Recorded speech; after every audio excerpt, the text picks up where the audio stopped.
Bismillahirrahmanirrahim. Assalamualaikum warahmatullahi wabarakatuh.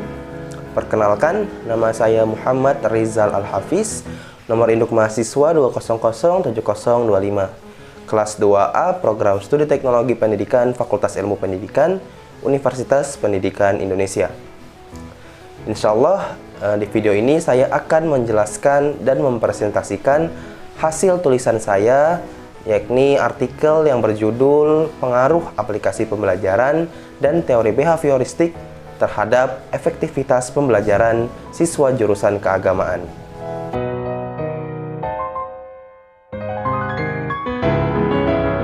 Proses pembelajaran adalah proses atau aktivitas inti yang dilakukan oleh guru dan murid untuk bertukar informasi atau materi yang diajar dan dipelajari.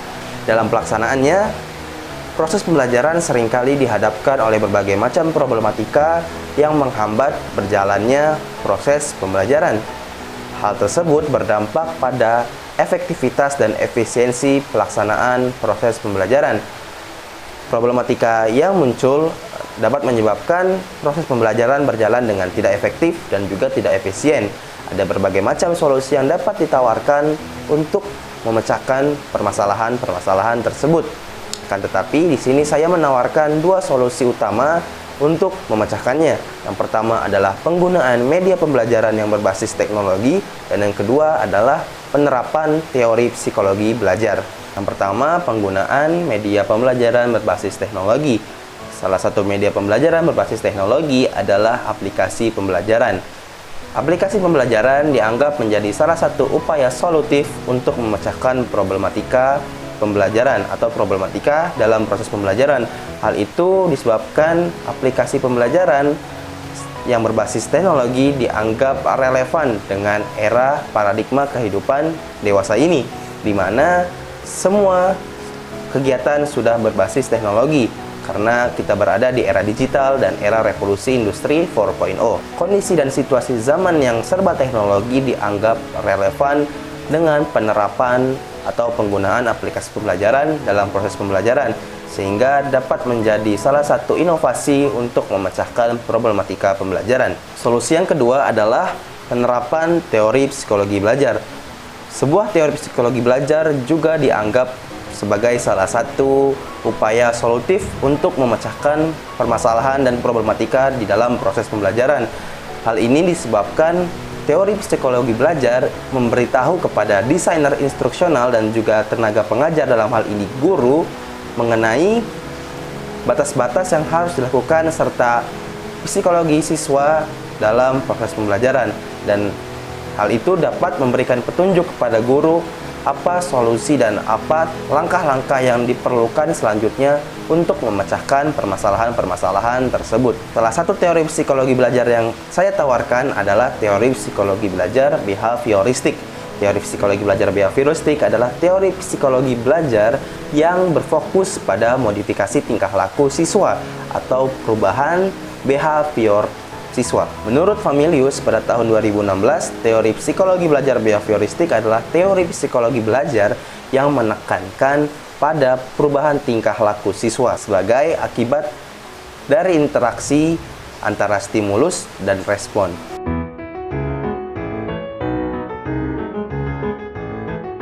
Dalam proses penyusunan artikel, saya menggunakan metode studi literatur dengan melakukan identifikasi dan analisis terhadap data dan informasi dari sumber literatur yang relevan dengan topik yang saya angkat. Dalam penelitian ini, saya memperoleh data dan informasi dari sumber literatur yang relevan seperti buku, artikel ilmiah, jurnal, proceeding, kemudian skripsi yang relevan dengan topik yang saya angkat. Kemudian, setelah saya mencari data dan informasi dari berbagai macam sumber literatur yang ada, saya melakukan analisa, identifikasi, dan penalaran terhadap informasi dan data tersebut.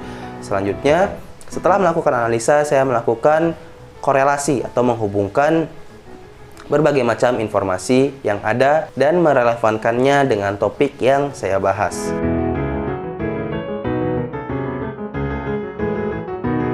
Dari data dan informasi yang saya dapatkan dari beberapa sumber literatur, saya menghasilkan 5 poin utama dalam penelitian ini. Yang pertama, mengenai era digital dan revolusi industri 4.0. Era digital adalah era di mana semua kegiatan dan aktivitas manusia terhubung menjadi satu melalui internet dan secara terdigital atau digitalisasi. Era digital adalah era di mana penggunaan internet berlangsung masif beserta dan bersamaan dengan penggunaan teknologi yang begitu signifikan peningkatannya. Kemudian revolusi industri 4.0 adalah proses integrasi dunia digital dengan produksi industri yang mendorong penggunaan sistem cyber atau security yang berbasis teknologi dan berbasis jaringan internet. Era digital dan era revolusi industri 4.0 mendorong perubahan paradigma kehidupan manusia. Berbagai macam sektor kehidupan manusia sudah mulai memasuki tahap revolusi industri 4.0 atau tahap digitalisasi. Hal ini menyebabkan kegiatan dan aktivitas yang dilakukan itu serba berbasis teknologi atau serba berbasis jaringan internet. Tidak terlepas dari itu, sektor pendidikan juga terkena imbas atau pengaruh dari era digital dan revolusi industri 4.0. Hal ini mendorong proses pembelajaran pada kegiatan pendidikan, baik secara formal maupun non-formal, menggunakan produk teknologi agar memudahkan proses pembelajaran. Poin kedua yang saya hasilkan adalah revolusi cara belajar. Poin kedua ini merupakan implikasi dari poin pertama yang telah saya jelaskan tadi, yakni revolusi industri 4.0 dan era digital. Digitalisasi dan revolusi industri 4.0 mendorong perubahan paradigma kehidupan di sektor pendidikan. Perubahan paradigma tersebut yakni proses pembelajaran atau kegiatan pendidikan harus berdasarkan dan berbasis teknologi atau menggunakan atau memanfaatkan produk teknologi. Learning revolution atau revolusi cara belajar adalah suatu model pembelajaran yang bertujuan untuk menciptakan proses pembelajaran ideal yang cepat, dalam hal ini memanfaatkan produk teknologi informasi beserta jaringan internet, kemudian yang tepat artinya menggunakan teori belajar yang tepat, yang sesuai tepat sasaran dengan karakteristik siswa, dan yang menyenangkan artinya dapat mempersuasi atau membuat siswa merasa senang melaksanakan proses pembelajaran atau kegiatan belajar. Tentunya learning revolution atau revolusi cara belajar ini sudah harus mulai dilaksanakan atau diimplementasikan oleh setiap pihak dan setiap sektor pendidikan di Indonesia, baik itu pendidikan formal maupun pendidikan secara non-formal. Selanjutnya, poin ketiga yang saya hasilkan adalah mengenai pembelajaran efektif. Pembelajaran efektif adalah proses pembelajaran yang memberikan kesempatan seluas-luasnya kepada siswa untuk mengeksplorasi dan mencari secara mandiri materi serta informasi yang relevan dengan materi atau mata pelajaran yang sedang dipelajarinya. Menurut Rahmawati pada tahun 2015, efektivitas pembelajaran dapat diukur dan dilihat melalui aktivitas siswa selama pembelajaran berlangsung. Artinya, di sini pendidik perlu mengamati apa saja kegiatan dan aktivitas yang dilakukan oleh peserta didik, dalam hal ini siswa atau murid, selama proses pembelajaran berlangsung. Kemudian, efektivitas pembelajaran dapat juga diamati dan dilihat dari respons siswa terhadap materi pembelajaran yang diberikan atau materi yang diberikan oleh si guru. Kemudian yang ketiga, efektivitas pembelajaran dapat dilihat dari penguasaan siswa terhadap konsep atau teori yang diajarkan atau yang dipelajari olehnya. Kemudian poin keempat yang saya hasilkan dari penelitian studi literatur ini adalah mengenai media pembelajaran, multimedia pembelajaran, dan aplikasi pembelajaran. Media pembelajaran adalah seperangkat alat yang digunakan oleh pendidik, dalam hal ini guru, untuk menyampaikan informasi pelajaran kepada peserta didik, dalam hal ini murid.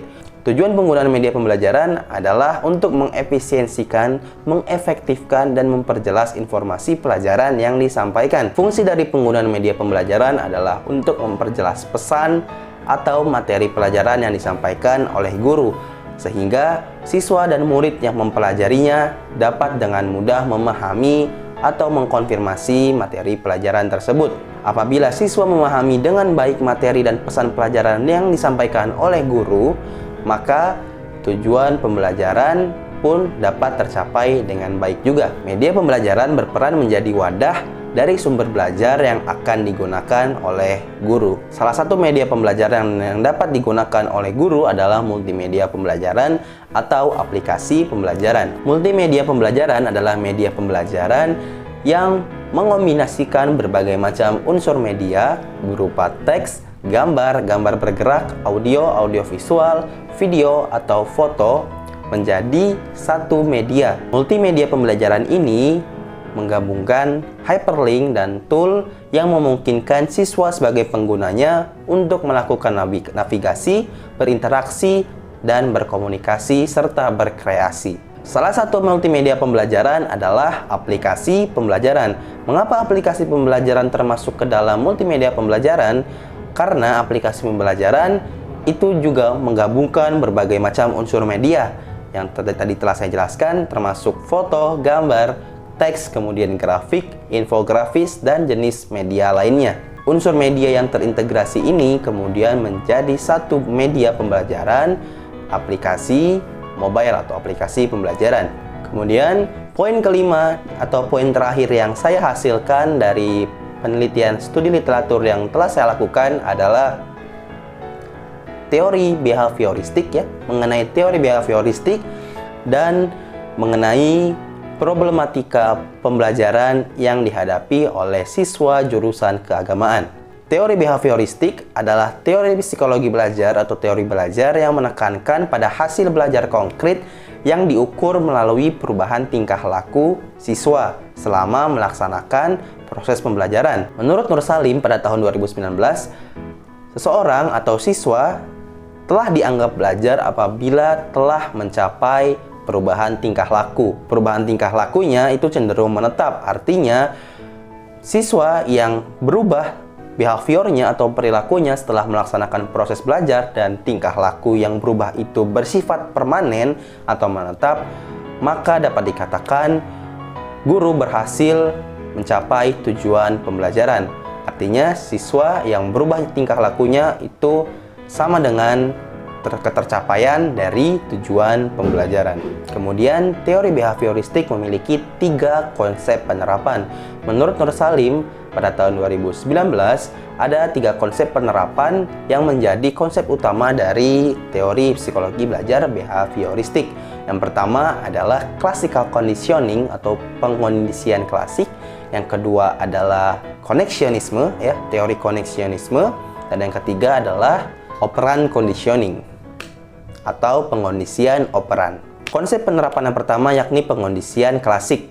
Pengkondisian klasik ini dicetuskan oleh Ivan Pavlov, yang dimana dasar teorinya adalah berdasarkan penelitiannya melalui tikus ya. Jadi Ivan Pavlov ini melakukan penelitian terhadap tikus yang mengalami perubahan tingkah laku setelah dilakukan penelitian olehnya. Kemudian konsep penerapan yang kedua adalah koneksionisme ya, atau teori koneksionisme. Ini dicetuskan oleh Edward Lee Thorndike ya. Pada konsep ini menekankan bahwasannya proses belajar itu atau proses perubahan tingkah laku itu erat kaitannya dengan stimulus dan respon. Jadi korelasi antara stimulus dan respon itu memberikan dorongan kepada perubahan hasil belajar atau proses mendapatkan tujuan pembelajaran. Kemudian konsep penerapan yang ketiga adalah operant conditioning atau pengkondisian operan yang dicetuskan oleh Skinner. Dalam konsep penerapan yang ketiga ini, Skinner melanjutkan teori koneksionisme yang telah dibangun oleh Thorndike. Akan tetapi perbedaannya, Skinner lebih menspesifikkan lagi pengaruh stimulus dan respon terhadap perubahan hasil belajar atau perubahan tingkah laku siswa, yakni dengan memanfaatkan reinforcement dan juga punishment. Reinforcement yang digunakan ada 2, yakni reinforcement positif dan juga reinforcement negatif, atau penguatan positif dan penguatan negatif. Kemudian penggunaan penguatan positif, penguatan negatif, dan punishment atau hukuman ini menjadi dasar dari stimulus ya, stimulus yang digunakan oleh Skinner. Sehingga dari penggunaan 3 tadi itu dapat menghasilkan respons yang baik, yakni perubahan tingkah laku yang permanen, artinya hasil belajar siswa tercapai. Kemudian, problematika yang dihadapi oleh siswa jurusan keagamaan cukup beragam, dan ini sifatnya umum dan dirasakan juga oleh siswa dari jurusan lain, baik itu siswa dari jurusan IPA, IPS, maupun bahasa. Menurut penelitian yang dilakukan oleh Fauzia pada tahun 2013, setidaknya ada 2 faktor inti yang menjadi penyebab problematika pembelajaran siswa jurusan keagamaan. Yang pertama, faktor fisik, yang kedua, faktor psikis. Faktor fisik meliputi penurunan konsentrasi dan kurangnya perhatian siswa terhadap materi yang diajarkan oleh guru. Kemudian yang kedua adalah faktor psikis yang meliputi rasa bosan yang dirasakan oleh siswa dan ketidaknyamanan siswa terhadap situasi proses pembelajaran.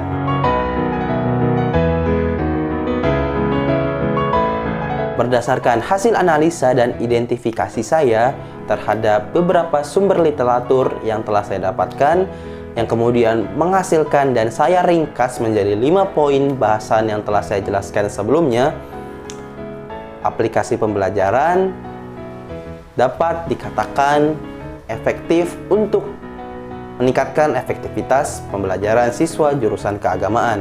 Alasannya adalah relevan dengan era revolusi industri 4.0 dan juga era digital.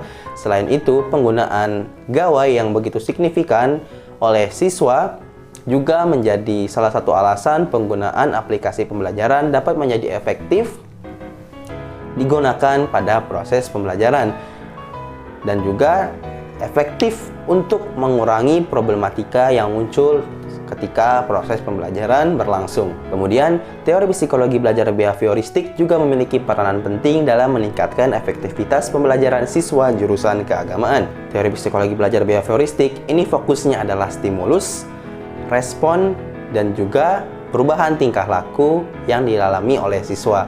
Artinya, stimulus ini akan memberikan pengaruh terhadap respon siswa, yang kemudian respon ini akan menjadi awal dari perubahan tingkah laku siswa atau behavior siswa. Pada segmen sebelumnya saya telah menjelaskan bahwasannya ada 2 faktor yang menjadi penyebab utama terhadap timbulnya problematika dalam proses pembelajaran siswa jurusan keagamaan. Pada segmen sebelumnya saya telah menjelaskan bahwasannya ada beberapa faktor yang menyebabkan timbulnya problematika pada proses pembelajaran siswa jurusan keagamaan. Nah, lebih rinci lagi, penyebab dari timbulnya problematika tersebut, yakni yang pertama disebabkan oleh guru yang menggunakan metode ceramah yang terlalu monoton, kemudian guru yang kurang menaruh perhatian pada siswa selama proses pembelajaran berlangsung, kemudian guru yang belum bisa menciptakan proses belajar yang menyenangkan, dan guru tidak memberikan tugas yang variatif. Untuk memecahkan problematika tersebut, bisa digunakan 2 skema, yakni skema classical conditioning dan skema operant conditioning. Penggunaan aplikasi pembelajaran dan teori behavioristik juga dapat diintegrasikan atau dikolaborasikan atau juga dapat dikombinasikan. Artinya, pengembangan aplikasi pembelajaran itu harus dimasukkan unsur-unsur teori behavioristik di dalamnya. Dalam fiturnya, kemudian dalam fasilitas yang tersedia pada aplikasi pembelajaran harus terdapat teori behavioristik di dalamnya. Contoh fitur atau fasilitas dalam aplikasi pembelajaran yang menerapkan teori psikologi belajar behavioristik adalah penggunaan kuis. Ya. Kuis pembelajaran ini dianggap menjadi stimulus kepada siswa agar mengulang kembali pelajaran yang telah dipelajarinya, sehingga responnya adalah siswa lebih rajin dan giat lagi untuk mempelajari materi yang telah dipelajarinya, sehingga itu akan memberikan semangat tersendiri kepadanya ketika mengerjakan kuis. Jadi kuis pada aplikasi pembelajaran ini merupakan salah satu bentuk dari penerapan teori psikologi belajar behavioristik pada aplikasi pembelajaran. Selain itu, fitur untuk melihat nilai atau skor atau poin agar bisa dilihat oleh siswa juga merupakan salah satu penerapan teori psikologi belajar behavioristik pada aplikasi pembelajaran. Di sini stimulusnya adalah nilai yang muncul pada fitur untuk melihat nilai di aplikasinya. Nah, respons yang dihasilkan adalah siswa dapat lebih rajin lagi untuk meningkatkan nilainya yang sudah ada. Jadi, stimulusnya adalah fitur untuk melihat nilai dan responsnya adalah siswa menjadi lebih bersemangat untuk meningkatkan nilai yang dihasilkan olehnya.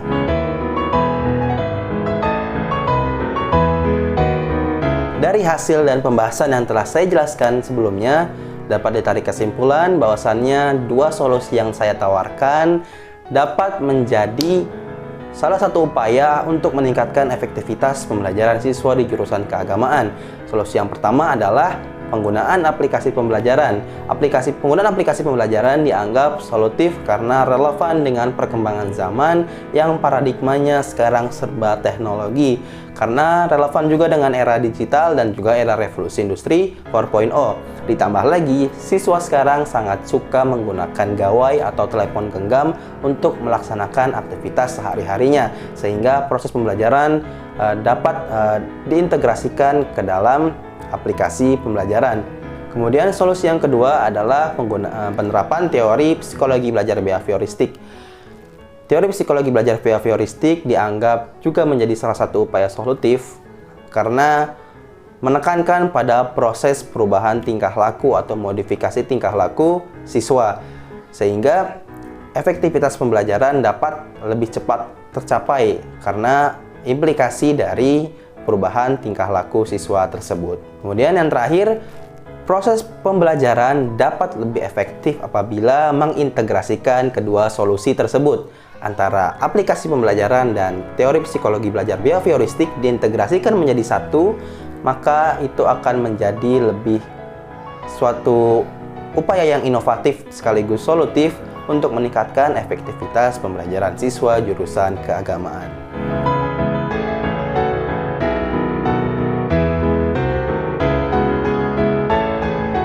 Demikian hasil ulasan dan pembahasan serta presentasi saya terhadap artikel yang telah saya susun. Apabila ada yang benar dalam penyampaian saya, itu murni datang dari Allah Subhanahu wa Ta'ala yang Maha Benar. Dan apabila ada kesalahan dalam penyampaian saya, itu murni datang dari pribadi saya sendiri sebagai manusia yang tidak terlepas dari kesalahan dan juga kelalaian.